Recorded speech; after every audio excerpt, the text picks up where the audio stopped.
ಸಚಿವರಾಗಿ ನಮ್ಮ ಮುಳಬಾಗಿಲು ತಾಲೂಕಿಗೆ ಬರೋದು ಖಚಿತ. ನಿಮ್ಮೆಲ್ಲರ ಆಶೀರ್ವಾದದಿಂದ ಇವತ್ತು ಶಾಸಕರು 28ನೇ ಇಸ್ವಿಯಲ್ಲಿ ಆದ್ರೆ ಸಚಿವರಾದಾಗ ನಮಗೆ ಯಾವುದೇ. ನಮಸ್ಕಾರ.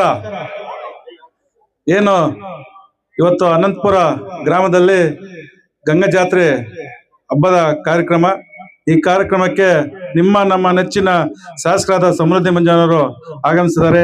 ಅದೇ ರೀತಿ ನಮ್ಮ ರಘುಪತಿ ರೆಡ್ಡಿಯವರು ಮತ್ತು ಎಲ್ಲ ನಾಯಕರು, ಮುಖಂಡರು ಎಲ್ಲರೂ ಮತ್ತು ಎಲ್ಲ ನನ್ನ ರೈತ ಬಾಂಧವರು ಮತ್ತು ಊರಿನ ಗ್ರಾಮಸ್ಥರು ಎಲ್ಲ ಮತ್ತು ಪೊಲೀಸ್ ಇಲಾಖೆ ಮತ್ತು ಮೀಡಿಯಾ ಮಿತ್ರರೇ, ಈ ದಿನ ಇಷ್ಟು ಬಂದ ತಕ್ಷಣ ಗೊತ್ತಾಯ್ತು ಅದ್ದೂರಿಯಾಗಿ ನೀವು ಗಂಗಾ ಜಾತ್ರೆಯನ್ನ ಮಾಡ್ತಾ ಇದ್ದೀರಿ.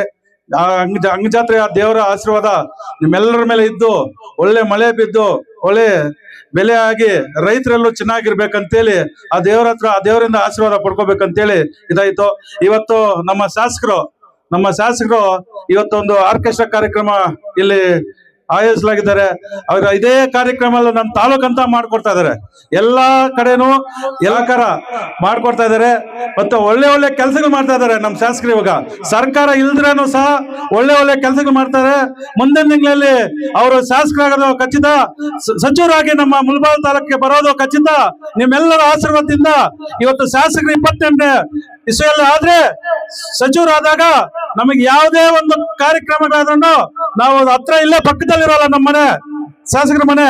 ನಾವು ಹೋಗಿ ಯಾವುದೇ ಕೆಲಸಕ್ಕೆ ಬೇಕಾದ್ರೂ ಮಾಡಿಸ್ಕೊಂಡು ಒಳ್ಳೆ ಕೆಲಸಗಳು ಮಾಡ್ಕೊಂಡು ರೈತರ ಬಗ್ಗೆ ಹೆಚ್ಚಿನ ರೀತಿಯಲ್ಲಿ ಬೆಂಗಳೂರಲ್ಲೆಲ್ಲ ವಿಧಾನಸೌಧದಲ್ಲಿ ಗಲಾಟೆ ಮಾಡಿ ನಮ್ಮ ರೈತರ ಬಗ್ಗೆ ಮಾತಾಡ್ತಾ ಇದ್ದ ಏಕೈಕ MLA ಅಂದ್ರೆ ನಮ್ಮ ಶಾಸಕರು. 224 MLAಗಳು ಮಾತಾಡ್ತಾ ಇಲ್ಲ ರೈತರ ಬಗ್ಗೆ, ನಮ್ಮ ಶಾಸಕರೇ ಮಾತಾಡ್ತಾ ಇದ್ದಾರೆ. ಅದಕ್ಕೆ ನಿಮ್ಮೆಲ್ಲರ ಆಶೀರ್ವಾದದಿಂದ ಇವತ್ತು ಶಾಸಕರಾಗಿದ್ದಾರೆ. ಮುಂದಿನ ದಿನಗಳಲ್ಲಿ ನೀವು ಆಶೀರ್ವಾದ ಮಾಡಿದಾಗ ಒಳ್ಳೆ ಕೆಲಸಗಳಾಗತ್ತೆ, ನಮ್ಗೆ ಒಳ್ಳೇದಾಗತ್ತೆ ಅಂತೇಳಿ ನಿಮ್ಮೆಲ್ಲರ ಆಶೀರ್ವಾದ ನಮ್ಮ ಶಾಸಕರ ಮುಂದೆ ಇರಬೇಕು. ಇದಕ್ಕೆ ನಾವು ಕರೆಸಿ ಒಂದು 4 ಮಾತು ಮಾತಾಡಕ್ಕೆ ಎಲ್ರಿಗೂ ನಮಸ್ಕರಿಸ್ತಾ ಜೈ ಹಿಂದ್.